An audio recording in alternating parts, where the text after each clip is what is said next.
feeling like, am I going? Okay. Akya, the third eye, the eyebrow center.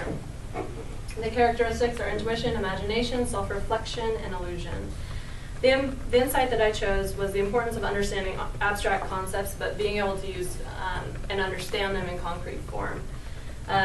This relates to the third eye in that abstract ideas help create imagination, and it's very important for teachers to be able to explain them in concrete form so that the students can use them and engage their imagination. And the strategy I chose was reflections. So having the students write a reflection every day for the next day's lesson and share it with the class the next day is a great way to ensure that students are engaged, learning, and participating. This is a great strategy to encourage students to use their imagination and reflect on something that they know and learned each day. Whether they tell their teacher or their parents, at least they're learning.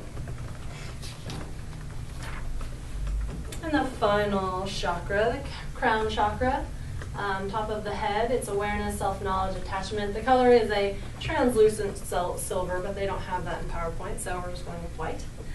The insight I found was just understanding your clients or knowing your students and how best to communicate and teach them.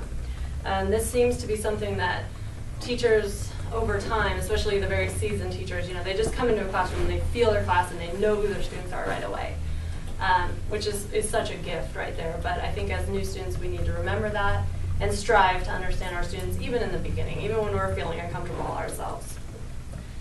And the last strategy is using respect. As a teacher, you're setting the stage and living by example, respecting yourself and others so that your students learn the appropriate ways to behave with you and everyone else they come into contact with. This is just one of my own strategies. I've noticed it's kind of been a trend through all my writings and all my classes. And as a teacher, your job is really to be the role model, and it all begins with respect.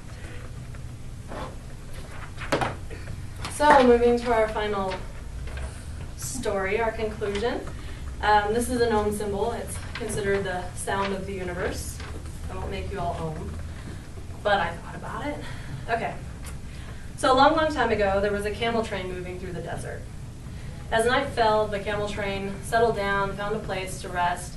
The men started unpacking their camp and started putting up all of the camel fences, when all of a sudden they realized that they're missing one camel fence. So feeling kind of stressed because none of them want to lose sleep and none of them want to lose the camel, one of the gentlemen had an idea, so he goes and grabs his hammer and he runs over and he goes through the motions of putting up an invisible fence. The camel lays down right away and there's a good night rest had by all. In the morning, they all wake up and they pack up their bags, the camels are all ready, they're trying to get back on the road. And they notice that that one camel is still fast asleep. So they try to rise him and they're pulling on him and he just won't get up. So the same gentleman remembers, so he goes and grabs his hammer and he undoes all of the stakes. And the camel gets up right away. They get back on the trail and they're on their way. So as teachers, we all have choices to be liberated or bound. And if you choose liberation, you're liberated. If you choose bondage, then you're bound. Really, the question is whether you have the toolbox to help your the things that you feel bound by, or if you feel like you have an invisible fence around you. And just knowing that you have the tools and the strategies and the insights to handle anything.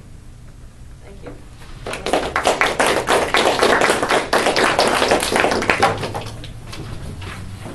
My head is a cherry.